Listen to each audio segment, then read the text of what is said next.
mohon maaf, dengan segala kelebihan, dengan segala keseriusan yang sudah dilakukan oleh pemerintah, kita tetap mengatakan guru belum mendapatkan hak-haknya sebagaimana yang dijamin oleh undang-undang. Berapa guru yang dikadukan ke aparat? Oleh siapa? Oleh orang tua. Berapa guru yang harus masuk penjara? Dan bahkan berapa guru yang hari ini belum mendapatkan hak-haknya? Berapa guru di pelosok negeri ini yang belum kenal dengan gaji, sertifikasi, atau TPP atau tunjangan lainnya? Tapi mereka terus melakukan gerakan perubahan memajukan peradaban.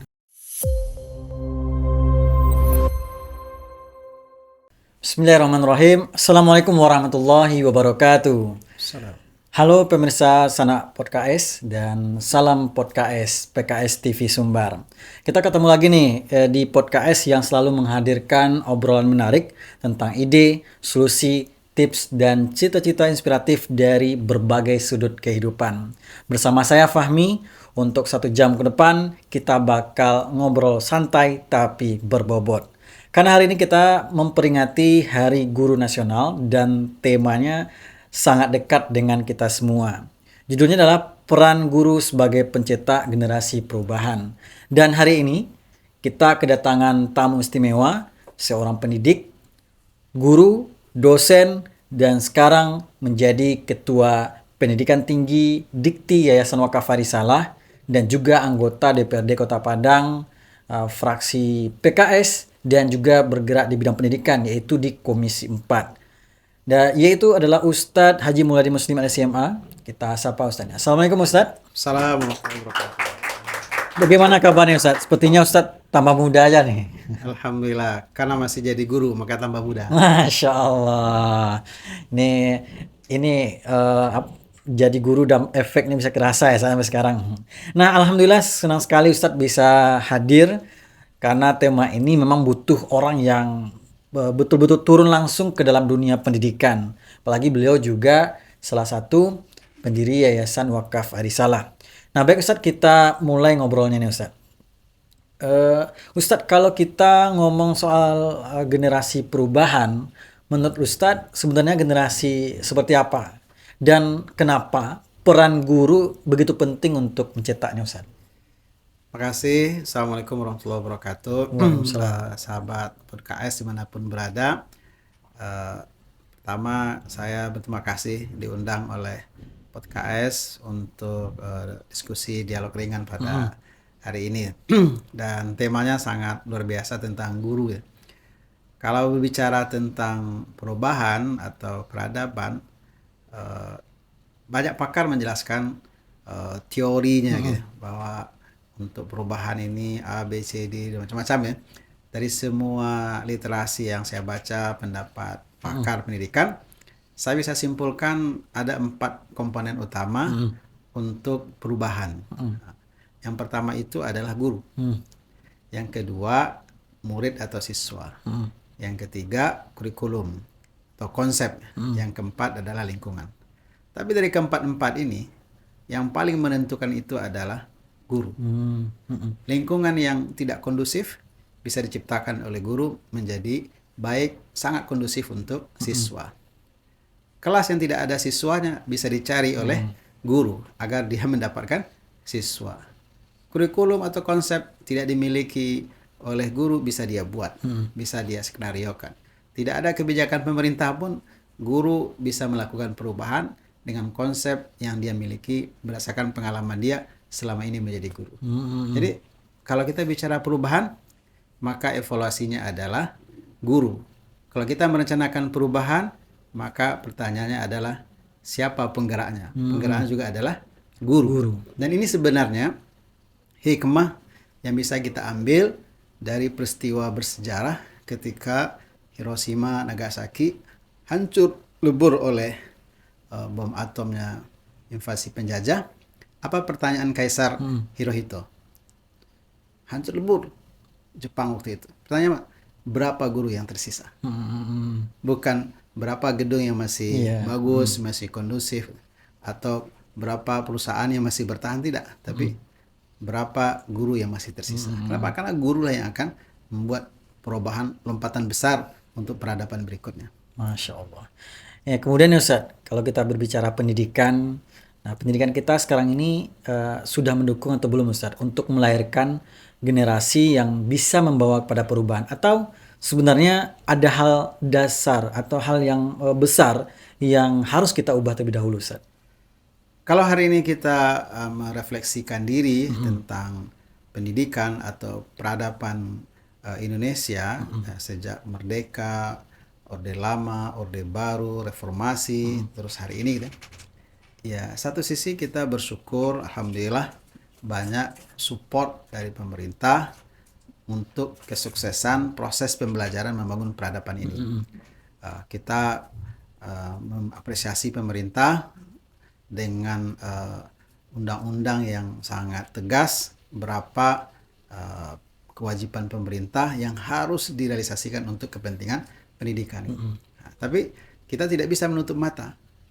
Banyak kasus terjadi hari ini, perancang peradaban itu, yaitu guru, tidak terhormat, tidak menjadi mulia di hadapan masyarakat, di hadapan siswa, ataupun di hadapan negara. Kita sebut kasus guru, targetnya, keinginannya adalah merubah perilaku siswa. Tapi kalau guru itu dianggap disiplin, dianggap ketat, dianggap keras, orang tuanya tidak setuju. Berapa guru yang dikadukan ke polisi, ke aparat? Oleh siapa? Oleh orang tua. Berapa guru yang harus masuk penjara? Dan bahkan berapa guru yang hari ini belum mendapatkan hak-haknya? Padahal apa? Padahal mereka adalah ujung tombak perubahan peradaban. Berapa guru di pelosok negeri ini yang belum kenal dengan gaji, sertifikasi, atau TPP atau tunjangan lainnya? Tapi mereka terus bergerak, terus melakukan gerakan perubahan memajukan peradaban. Jadi kalau kita merefleksikan diri hari ini, apakah guru sudah menjadi tuan rumah di bangsanya sendiri, negara ini? Apakah guru sudah mendapatkan hak-haknya? Mohon maaf, dengan segala kelebihan, dengan segala keseriusan yang sudah dilakukan oleh pemerintah, kita tetap mengatakan guru belum mendapatkan hak-haknya sebagaimana yang dijamin oleh undang-undang. Begitu ya Ustaz. Baik Ustaz. Selanjutnya kita, kalau dari pengalaman Ustaz mengajar dan membina siswa selama ini, 3 kemampuan apa yang paling penting dimiliki anak-anak zaman sekarang Ustaz, supaya mereka siap jadi agen perubahan ke tema kita ini? Undang-undang dasar ya, itu adalah pedoman kita. Ataupun undang-undang Sikdiknas juga sudah jelas bahwa tujuan dari pendidikan ini adalah agar anak bangsa beriman, bertakwa, berakhlak mulia, memiliki kompetensi sampai akhir. Yes, Ustaz. Kalau kita sederhanakan sebenarnya 3 saja. Kalau kita ingin melakukan perubahan, ingin membangun peradaban yang lebih baik, apalagi bagi kita umat Islam yang beragama, yang religius, maka pertama adab adalah modal utama. Kita orang kaya tapi tidak beradab, maka pasti anak didik kita tidak akan hormat kepada gurunya. Kalau anak didik tidak hormat kepada gurunya, jangan berharap ilmu itu akan masuk ke dalam pikirannya. Bagaimana seorang murid menghargai gurunya? Sejak dari TK, SD, SMP sampai perguruan tinggi. Kenapa? Karena kalau dia tidak punya adab, tidak punya attitude, tidak punya karakter, maka peradaban itu akan dibuat seperti apa? Pasti ujungnya adalah merugikan, menzolimi orang lain. Iya, betul. Jadi dimulai dari bagaimana proses dia belajar di sekolah itu dengan adab, attitude yang mulia. Guru harus dihormati. Tidak ada istilahnya guru bodoh. Yang bodoh itu adalah siswa. Nah, maka butuh guru. Siswa yang belum tahu atau dalam tanda petik dikatakan bodoh, itu bisa berubah menjadi cerdas, menjadi orang hebat, menjadi orang super luar biasa. Kenapa? Karena sentuhan guru. Dan sentuhan guru itu paling utamanya adalah adab. Yang kedua, seorang siswa, anak didik kita, harus kita dorong mempunyai obsesi atau himmah, ya, keinginan kuat. Hari ini, mohon maaf, anak-anak didik kita di TK, di SD, di SMP, apalagi di perguruan tinggi gitu, tidak punya harapan gitu. Dia pergi ke sekolah hanya menjalankan rutinitas gitu. Iya. Atau dalam bahasa lain, dia kayaknya tidak punya cita-cita ya. Atau dia punya cita-cita tapi tidak bisa dia mengkonkretkannya, tidak bisa dia menarasikan. Jadi orang sukses gitu. Nah, ketika ditanya apa cita-cita jadi orang hebat, jadi Ya, orang apa sih? sukses. Orang hebat atau orang sukses itu kan harus didefinitifkan Betul, lagi. betul. Sukses dalam bidang apa? Hebat dalam bidang apa gitu. Ketika didalami pertanyaan oleh guru misalnya, lama dia berpikir gitu. Nah, berarti kan obsesi atau himmahnya itu masih rendah. Dan ini harus dimiliki oleh setiap siswa atau anak didik kita ke depan ya. Dan ini harus dibangun sejak dari awal.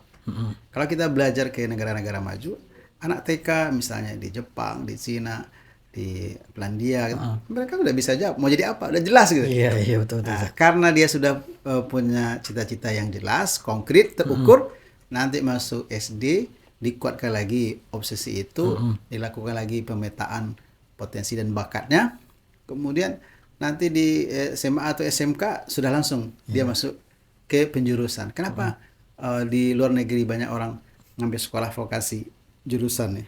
Kenapa? Karena sesuai dengan obsesi dia. Iya. Kalau kita di Indonesia ini takut atau pilihan terakhir lah masuk SMK gitu. Iya, betul. Kenapa? Karena dianggap itu bukan pilihan prioritas gitu. Padahal itu sebenarnya disebabkan oleh obsesi atau keinginan yang masih rendah.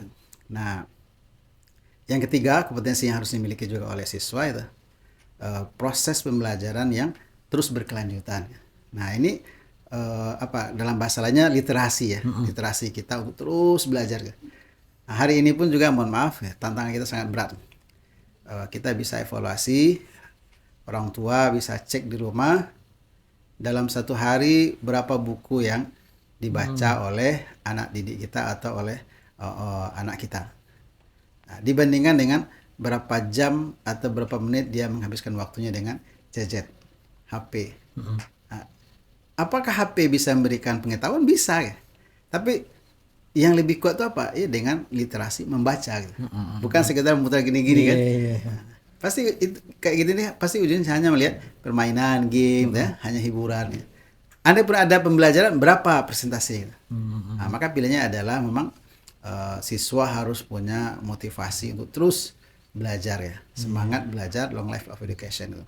Ya, Ustaz. Ini kemudian saat ini melanjutkan lagi yang Ustaz sampaikan inovasi. Nah, karena di kelas kita lihat juga saat anak-anak ini suka ragu mencoba hal baru karena takut karena takutnya itu takut salah dan takut dimarahi oleh guru. Nah, menurut Ustaz, gimana cara guru menciptakan suasana nyaman ini yang membuat siswa itu berani dia mencoba dan tidak takut gagal? Guru itu kan sebenarnya adalah orang tua di sekolah ya. Sekolah itu adalah rumah kedua bagi siswa ya, atau bagi anak-anak kita. Seharusnya guru belajar dulu ketika anak-anak ini masih kecil ya, baru lahir, menangis, merangkak, setapak demi setapak dia belajar berjalan, berlari, berapa kali dia jatuh? Kan nggak terhitung kan? Iya. Yang ada apa? Motivasi dari ibunya, dari ayah bundanya adalah terus nak bergerak, selangkah lagi. Iya. Soalnya kan itu. Guru pun juga harus seperti itu di Iya. sekolah. Setiap anak itu punya kompetensi yang sangat luar biasa. Setiap anak itu punya bakat, minat yang luar biasa. Itu yang harus digali oleh guru kan. Setiap anak itu pasti punya skill. Setiap anak itu pasti punya kelebihan.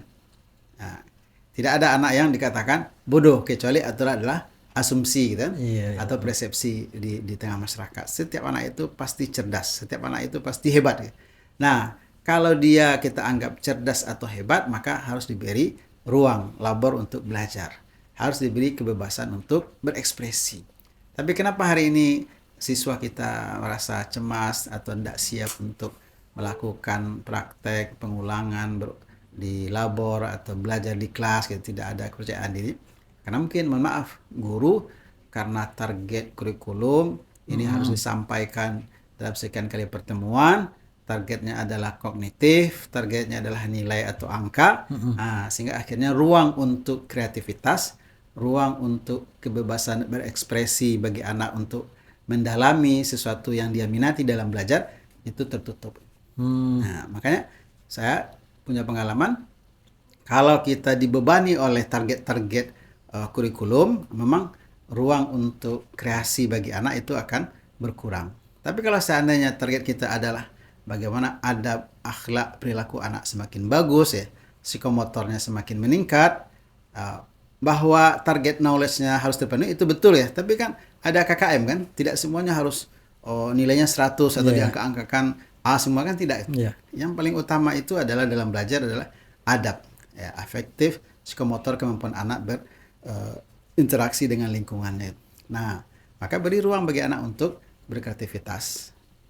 Ingat, kita adalah orang tua. Dulu kita memotivasi anak untuk bisa melangkah setapak demi setapak. Dulu kita adalah orang tua memotivasi anak untuk bisa berani berbicara dari A, B, C, dari huruf menjadi kata, menjadi kalimat gitu, merangkai ungkapan, itu kan latihannya berulang-ulang. Nah, seharusnya di depan kelas juga seperti itu. Munculkan, tumbuhkan keberanian anak. Jatuh, bangun, itu adalah sunnatullahnya atau hukum alamnya dalam belajar. Tidak ada orang belajar langsung jadi orang hebat. Gitu. Pasti berulang-ulang ya. Baik, tadi Ustadz tadi menyampaikan siswa, tidak ada siswa yang bodoh, kemudian beri ruang untuk siswa berkreasi. Nah, ada dua hal yang sering disorot Ustadz berkaitan dengan hal ini, yaitu kemampuan berpikir kritis dan empati. Ini berkaitan juga dengan Ustadz sampaikan tadi. Nah, menurut Ustadz, seberapa besar peran dua kemampuan ini membentuk generasi perubahan, dan gimana guru bisa menanamkan dalam pembelajaran sehari-hari, Ustadz? Hari ini fasilitas sudah sangat lebih dari cukup gitu ya. Nah, maka memang kita harus mendorong guru di sekolah agar anak-anak didiknya termotivasi untuk berkreativitas, mendorong anak-anak didiknya untuk berpikir kritis ya. Nah, ini sebenarnya dari pengalaman kita harus berhasil di awal pembelajaran membangun himmah atau obsesi dari siswa ini.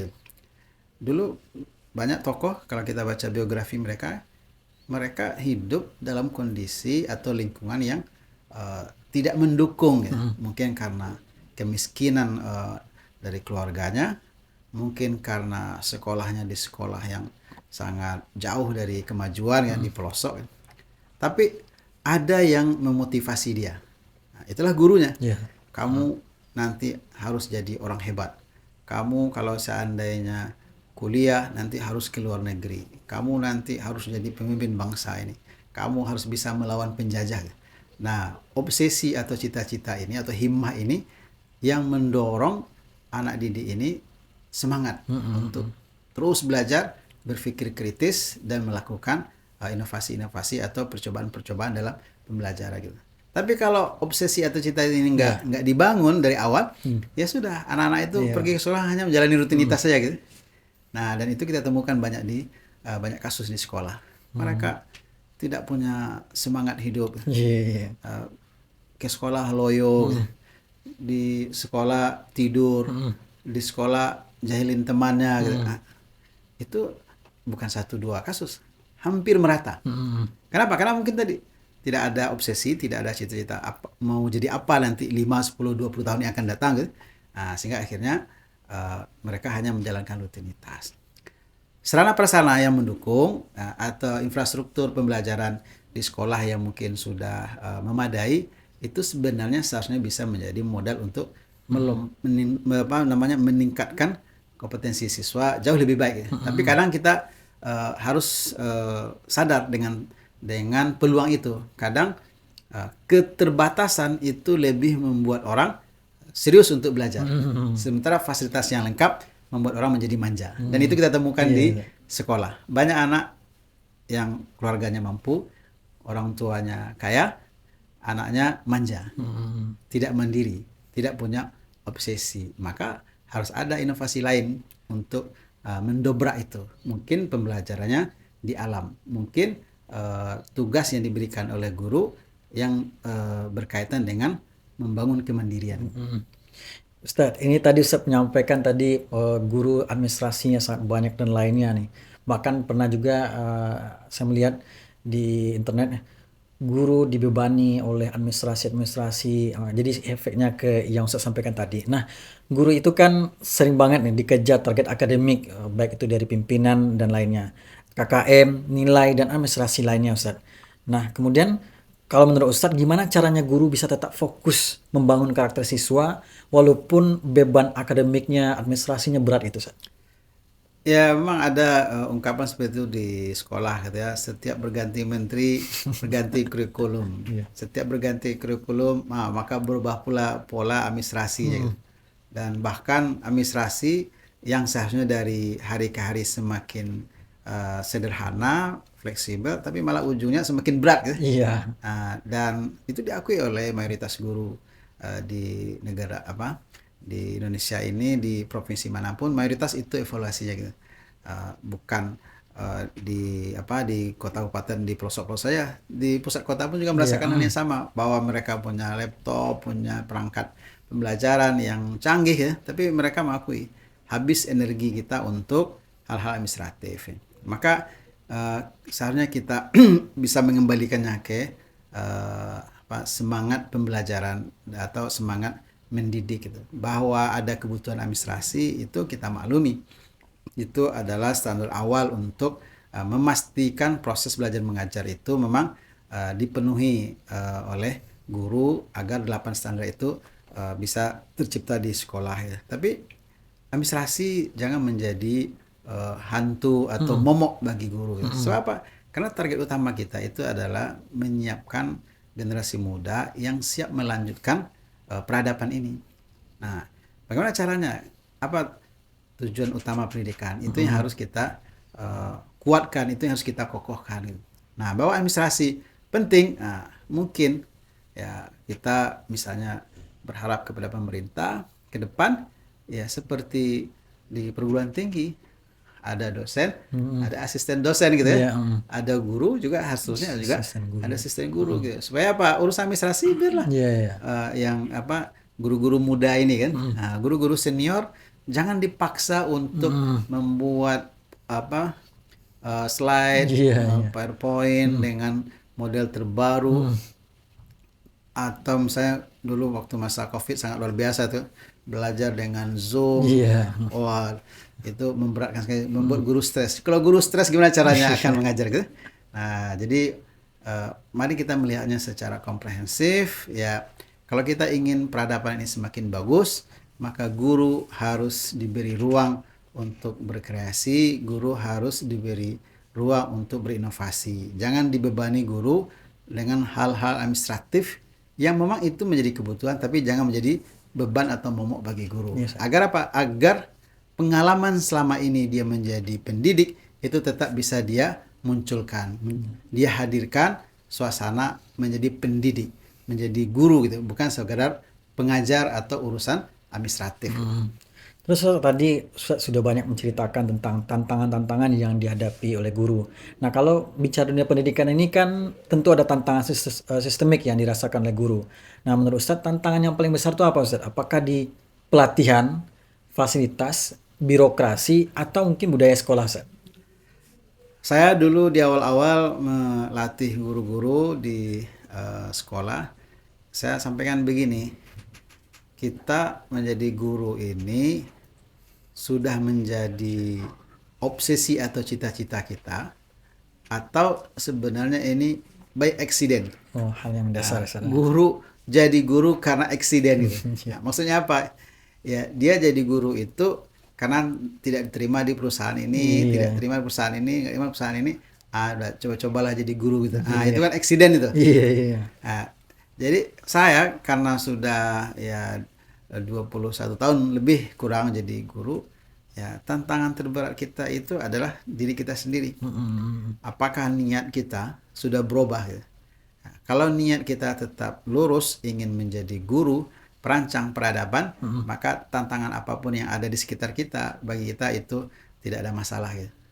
Tapi kalau seandainya nih diri kita nih belum selesai, ya kita memilih profesi jadi guru, tapi ingin jadi orang kaya, nah, kan nggak cocok kan? bukan nggak boleh guru itu jadi orang kaya, boleh aja gitu. Tapi kalau dia menjadi guru, obsesinya menjadi guru, maka jangan berbisnis di sekolah. Luruskan niatnya untuk merancang peradaban. Kalau dia punya modal karena sertifikasi, karena tunjangan segala macam, silakan investasikan modal atau materi yang dia dapatkan itu ke tempat lain gitu. Tapi dia fokus menjadi guru, menjadi pendidik gitu. Dan dulu pada masa sahabat atau tabi'in, banyak sahabat atau tabi'in menjadi pendidik, tetap mampu bisa menjadi orang kaya. Dia tetap berzakat. Kenapa? Karena dia punya modal, dia punya materi, diinvestasikan dengan sahabatnya yang lain gitu, dengan orang lain gitu. Nah, sehingga obsesi dia atau tugas utama dia sebagai pendidik tetap berjalan dengan maksimal gitu. Jadi saya katakan tidak ada tantangan terberat dalam urusan pendidikan ini kecuali diri kita sendiri. Baik, Ustaz. Ustaz, minum dulu, Ustaz. Ya, Ini ada kasih. permintaan dari tuan rumah untuk diminum nih. Harus terima kasih. dilihatkan ini ya. Silakan, Ustaz. Ada ininya ya. Ada podcast Ota Lama PKS Sumbar. Oke. Terima kasih PKS Sumbar.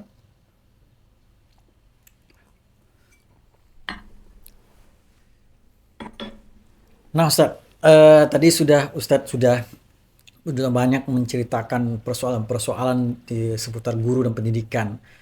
Sebenarnya Ustadz sudah langsung ke pembuat kebijakan nih, tapi kalau Ustadz, nah ini pertanyaan diberikan oleh apa nih, oleh tim ini.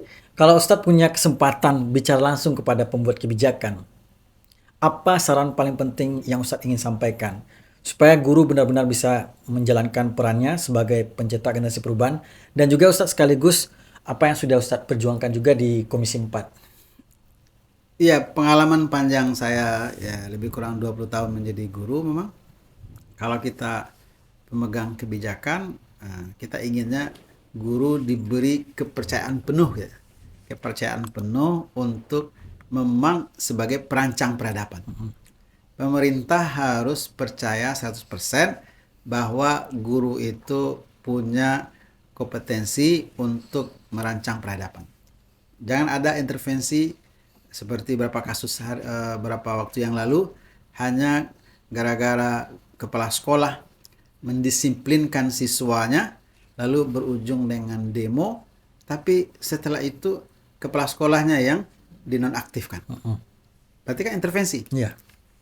Gara-gara viral, kepala sekolah yang diintervensi. Sarannya apa? Pemerintah harus berikan kepercayaan penuh kepada guru, kepada pendidik di sekolah, bahwa mereka punya hak, punya kewajiban untuk merancang, melakukan proses pendidikan untuk membangun peradaban. Maka jangan ganggu guru, jangan zolimi guru, jangan intervensi guru. Apapun kejadiannya, apapun protes dari orang tua, bahkan mohon maaf, sesalah-salahnya guru harus dilihat secara objektif, secara komprehensif. Jangan langsung main intervensi. Nah, yang kedua, berikan hak guru semaksimal, seoptimal mungkin. Kenapa? Karena keberlanjutan peradaban itu ada di tangan guru. Hak guru yang berkaitan dengan sertifikasi, tunjangan, terutama guru-guru honor ya, itu sebenarnya sangat luar biasa.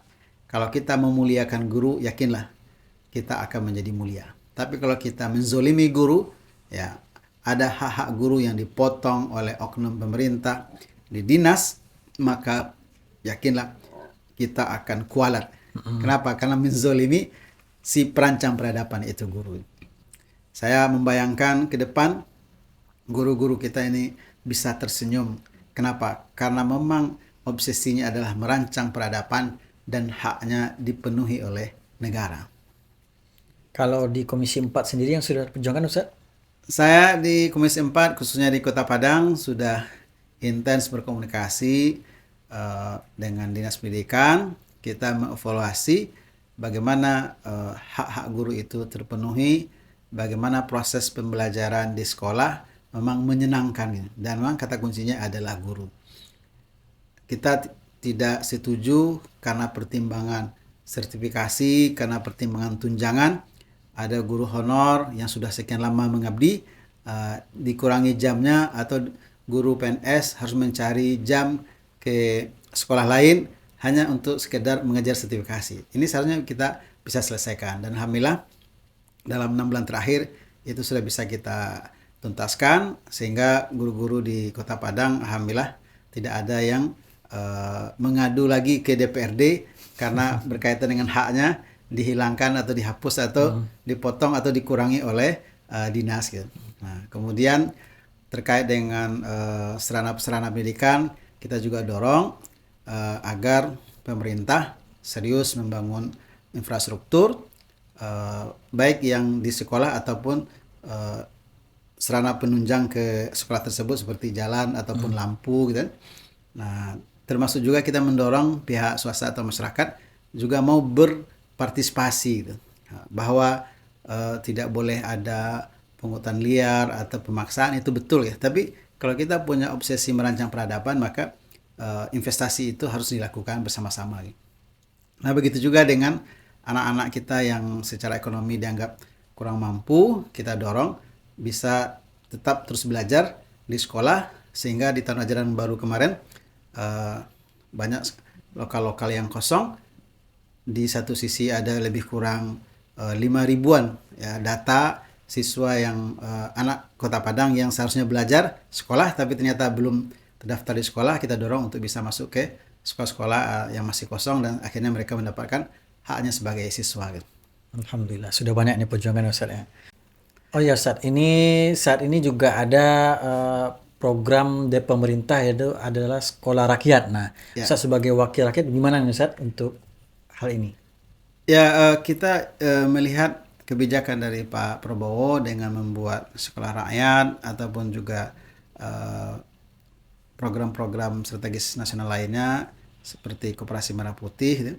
Ini semata-mata adalah untuk membuktikan bahwa negara hadir untuk anak bangsa, dan semua anak bangsa punya hak yang sama untuk mendapat dan semua anak bangsa berhak mendapatkan mengenyam pendidikan yang disiapkan oleh negara. Dan sekolah rakyat disiapkan untuk anak-anak dari keluarga yang kurang mampu, yang status kemiskinannya mungkin adalah kemiskinan ekstrim. Mereka punya hak untuk juga bisa belajar seperti kawan-kawannya yang dari keluarga yang mampu. Maka kita di Kota Padang, Sumatera Barat mengapresiasi dan mendukung agar sekolah rakyat ini terlaksana di setiap kota kabupaten. Dan kita setuju khusus untuk anak-anak yang kurang mampu dari keluarga yang miskin, apalagi miskin ekstrim, mereka digratiskan, mereka mendapatkan fasilitas yang disiapkan oleh negara agar potensi yang mereka miliki bisa kita lanjutkan, karena mereka adalah anak bangsa, mereka juga berhak melanjutkan peradaban, mereka juga berhak menjadi pemimpin di bangsa ini. Dan kita di Kota Padang sudah menyiapkan lahan untuk menyukseskan sekolah rakyat ini.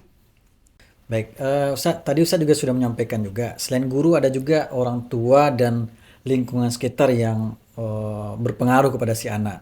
Nah, gimana sih cara melibatkan orang tua dan komunitas supaya ikut mendukung perkembangan anak didik ini di luar sekolah, Ustaz?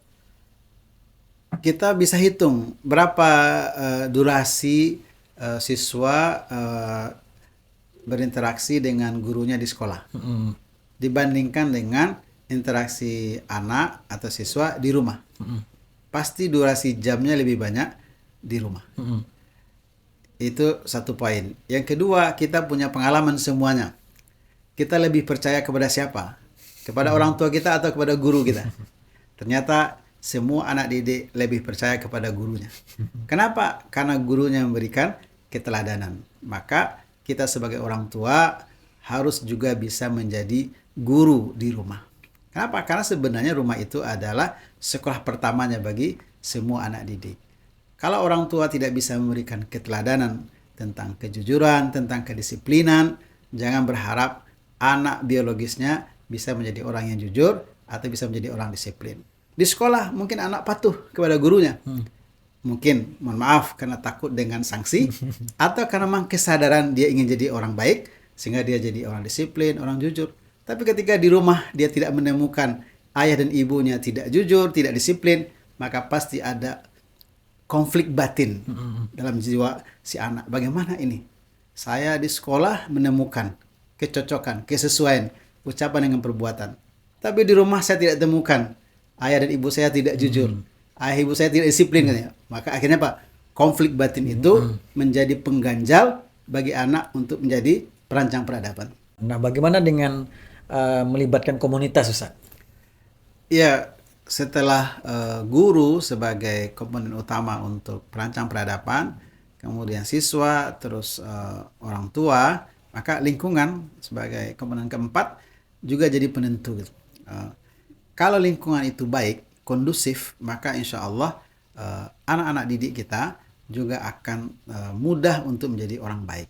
Tapi kalau seandainya lingkungannya ini tidak mendukung, tidak kondusif, memang sama seperti dia berhadapan dengan orang tuanya di rumah itu. Ketika dia menemukan kontradiktif ya tentang idealisme yang dia dapatkan di sekolah, kemudian didukung oleh orang tuanya di rumah tangganya, seharusnya kan semakin menguat. Ya. Dia akan menjadi sempurna kalau lingkungan juga sangat mendukung.